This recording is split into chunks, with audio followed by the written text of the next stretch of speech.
The last chocolate bar. The planet was cold.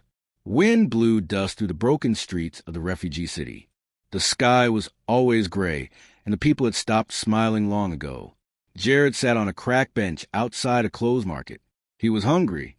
His stomach made loud noises. He hadn't eaten all day. All he had left was one thing in his bag, a small brown chocolate bar, a taste from Earth.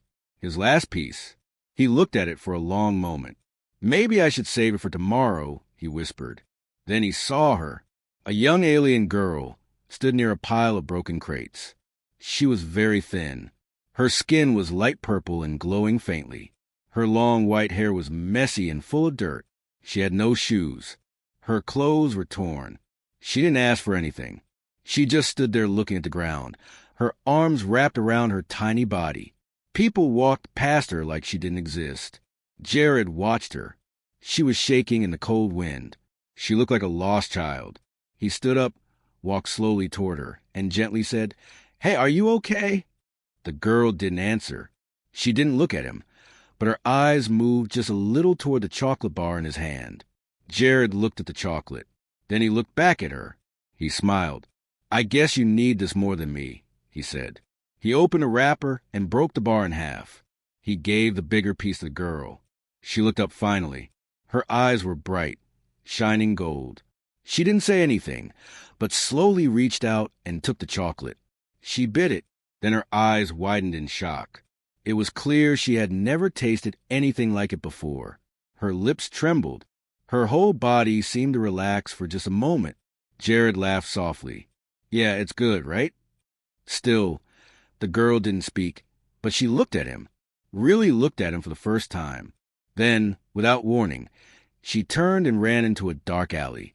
"Hey, wait," Jared called out, but she was already gone. He stood there for a moment, confused. "Strange kid," he mumbled, walking back to his bench. He sat down again, feeling the cold wind on his face. A part of him wondered if he made a mistake. Food was hard to find here, but another part of him felt lighter. That night, Jared returned to the small room he had been renting. It had no heat and only one bed, but it was better than the street. He lay down tired, but something didn't feel right. He had the strange feeling that someone was watching him. He looked at the window. Nothing. He checked the hallway. Empty. Still, the feeling stayed. Meanwhile, in a high tower far above the city, a loud alarm echoed. Guards ran down metal halls. Sirens flashed red. A tall alien soldier shouted, "The royal signal has been activated. She is alive and she is in Sector 9. Another alien with silver armor said, "Impossible. She was declared dead." The first one looked at his device. "The tracker is clear. Someone gave her human food. That unlocked the royal seal inside her system. Then she's out there and someone helped her." They both turned toward a hologram screen, showing a single street camera view. There, frozen in the image, was Jared handing a chocolate bar to the strange barefoot alien girl. She wasn't just any alien girl. Jared woke up to a loud knock on the door. Bang, bang, bang. "Open up. Security patrol." His eyes shot open. His heart raced. Why were they at his room? He quickly pulled on his boots and opened the door slowly. Two tall alien guards stood there dressed in black armor. Their glowing eyes scanned him. "You are the human called Jared?" One of them asked. Yeah. You were seen giving food to a girl yesterday. What did she look like?" Jared blinked, unsure. She was young, purple skin, maybe 10 or 12 years old. "Why? Did something happen?" The guards looked at each other. "If you see her again," one said, voice sharp, "report immediately. She's dangerous." Then they turned and left without saying more. Jared shut the door, confused. Dangerous? That girl could barely stand. He couldn't stop thinking about her. Those glowing golden eyes, the way she looked at the chocolate, like it was magic. She didn't feel dangerous. Later that day, as Jared walked through the dusty market, he heard whispers everywhere. They say she's a runaway. Some royal family girl. There's a bounty now. Anyone who finds her gets 10,000 credits. Jared stopped walking. Royal family? That little girl? Suddenly, everything made sense. The guards, the alarm, her strange silence, the way she ran. He whispered. She wasn't poor. She was hiding. Back in a quiet alley not far away, the girl sat on a rooftop, hugging her knees. Her long white hair blew in the wind. She held something in her hand, the torn half of a chocolate wrapper. She stared at it, remembering the moment. No one had ever given her anything just to be kind. No bodyguard, no servant, no royal guest. Only the human had looked at her like a person, not a weapon, not a prize. She closed her eyes. For the first time in weeks, she felt safe. But deep in the shadows, someone else was watching her. A dark figure with silver eyes spoke into a wrist of ice. Target confirmed. The princess is alive. Begin tracking the human. He may be helping her. She wasn't just any alien girl. The city lights flickered as a silent alarm echoed through the capital sky towers. Only the royal bloodline could trigger it. Far below, Jared walked to the market with empty pockets and a head full of questions. He kept thinking about her, that strange little alien girl. She never spoke, but her eyes had stories in them, stories of pain and power. Jared stopped at a fruit stall, pretending to look at the bruised apples, but his ears caught something more important. Two cloaked aliens whispered nearby. She escaped the palace again. Fools say she's dead, but the tracker lit up. No one knows what she looks like now. She erased her features. But there's one clue. What clue? She tasted human food, earth chocolate that broke the bio hiding her DNA. Jared froze. Chocolate. Human chocolate. His heart dropped. He had given her his last chocolate bar. Later that evening, Jared sat in his cold room, thinking fast. He opened his bag. The chocolate wrapper was still inside, crumpled, dirty, but there. Suddenly, he heard a soft knock at the window. He turned sharply. There she was outside his second-floor window. The girl, she looked scared, out of breath. Her feet were cut and bleeding, but she was still holding the other half of the chocolate bar. Jared rushed to open the window. "How did you find me?" he whispered. She said nothing but pointed to her chest. Then she placed her hand on his. A glowing light appeared where they touched. For a second, Jared saw visions. Flashes of a golden palace, tall guards, a throne, and chains. She wasn't just a girl. She was a lost princess of an ancient alien bloodline. And now the galaxy wanted her back. Hunted by the elite, the alley trembled with quiet footsteps. Not hers, not his, but theirs. The elite trackers. Jared sat in the shadows of an old supply bunker. The alien girl Naira curled up next to him, her glowing eyes barely open. Her skin shimmered softly, reacting to every sound around them. She hadn't spoken a word, but she didn't need to. Jared knew they were being hunted. He had seen the posters, the news feeds. Wanted, missing royal heir, extremely dangerous. Do not approach. A reward of 50,000 credits, and a death warning for anyone helping her. Earlier that day, Jared had tried to get a ship ticket. Just 2 seats. Earlier that day, Jared had tried to get a ship ticket. Just 2 seats. Somewhere far, anywhere quiet. But the station clerk narrowed his eyes. "You're the human who gave chocolate to that girl, aren't you?" Jared's blood ran cold. "What girl?" "Don't play dumb," the clerk hissed. "Words out. You're helping her." Jared turned and ran just in time to see a black hoverpod descending on the street outside. Soldiers stepped out. Tall, armored, armed, elite royal enforcers. They weren't here to capture. They were here to erase. Now, hiding in the bunker, Jared looked at the girl beside him. "Who are you really?" he whispered. She finally opened her mouth just slightly. Her voice was soft, musical, but every word carried weight. "My name is Naira of House Valor, daughter of the High Queen, and I ran away because they wanted to use me." Jared stared at her in disbelief. "A princess here? Why me?" he asked. "Why come to me?" Naira looked at him with tired, glowing eyes. "Because you fed me without asking who I was." Then her body tensed. From outside the bunker, red lights flashed. A metallic voice shouted, "Human male detected. Target confirmed. Prepare to breach." Her secret power awakens. The metal doors of the bunker shook with a loud boom. Dust fell from the ceiling. Jared grabbed Naira's hand. "They found us," he said, heart pounding. "We have to run now." Naira didn't move. Instead, she stood slowly, eyes glowing brighter with every second. "No," she said softly. "They won't take me again." Outside, the elite soldiers loaded plasma rifles. Red scanners swept the walls. Target locked. Breach in 5 seconds. 5, 4. Jared pulled her arm. "We can't fight them." 3. Naira stepped forward. 2. Her white hair lifted with unseen energy. Strange golden symbols lit up on her skin. 1. The door exploded open. Soldiers rushed in. "Down on the ground," one shouted. But before they could fire, everything stopped. The air froze. The lights flickered. And in the blink of an eye, Naira's eyes turned pure gold. A shock wave burst from her body. Not fire, not ice. Light, bright living light, rushing out like a storm. The soldiers screamed, shields cracking, visors melting. They flew backward like paper, and wind crashing into the walls.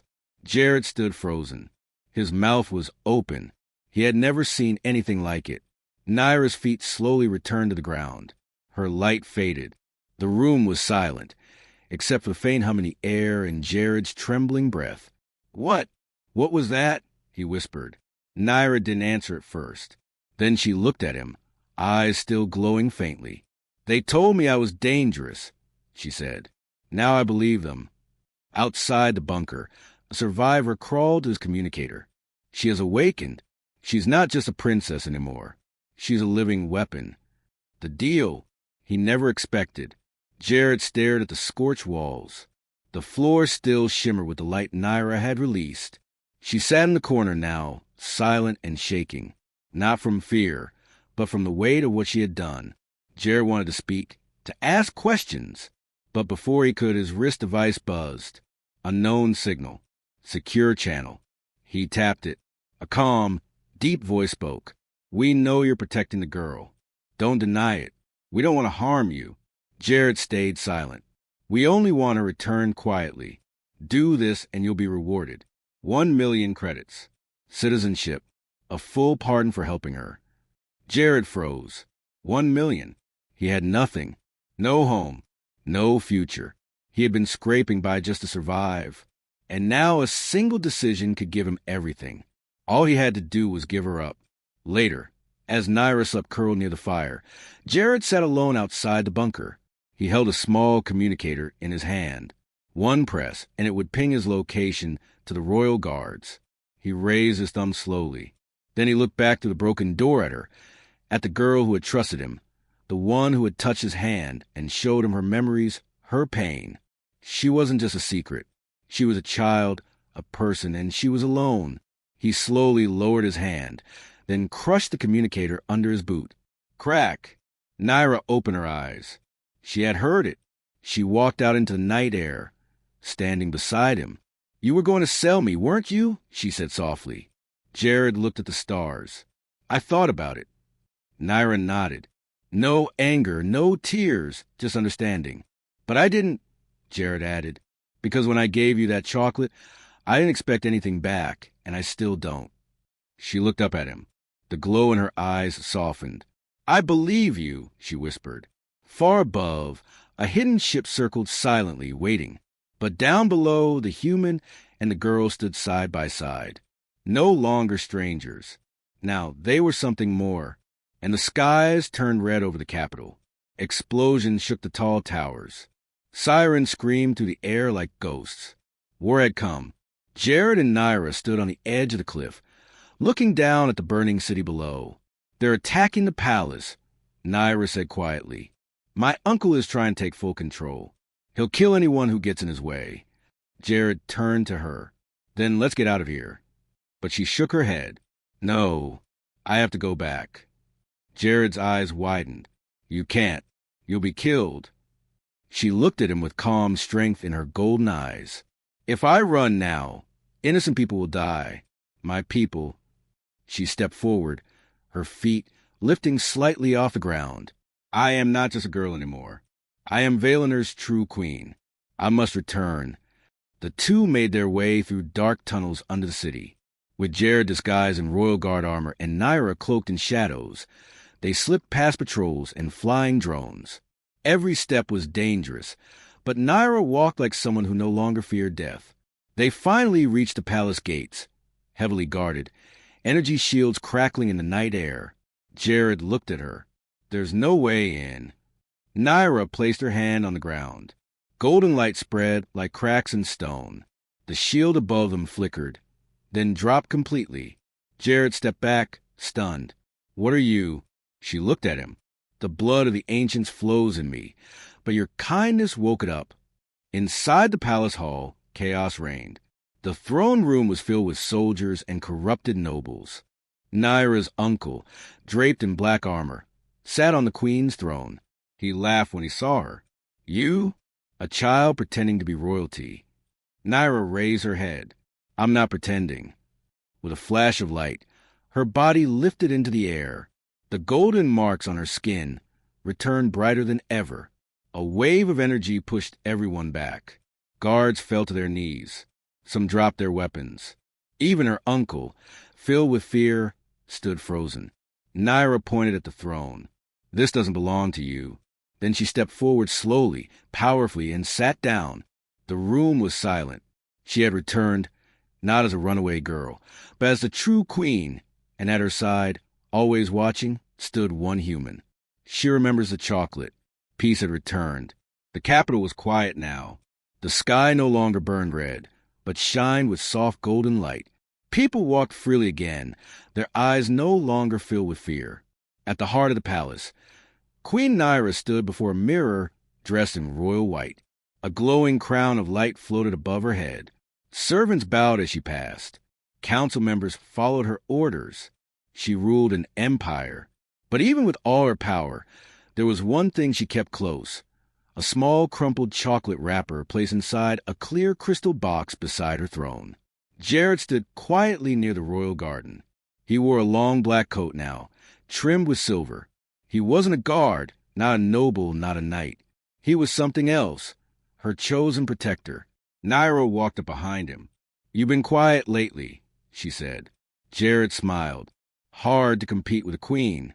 She laughed softly and handed him something. A fresh chocolate bar. He blinked. You found one.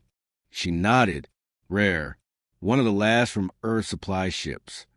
He opened the wrapper, broke it in half just like before, and offered the bigger piece to her. She took it. This time, her hands didn't shake. I never told you this, she said, but that day when you gave me chocolate, I had almost given up. Jared looked at her. Quiet. Naira continued, voice soft. But your kindness pulled me back. You didn't know who I was. You didn't want anything from me. That's why I trusted you. That's why I chose you. She stepped closer and gently placed her hand on his chest. You didn't just save a lost girl. You helped the queen find her heart.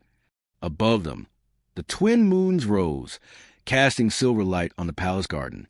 The human who gave away his last chocolate bar now stood beside a queen.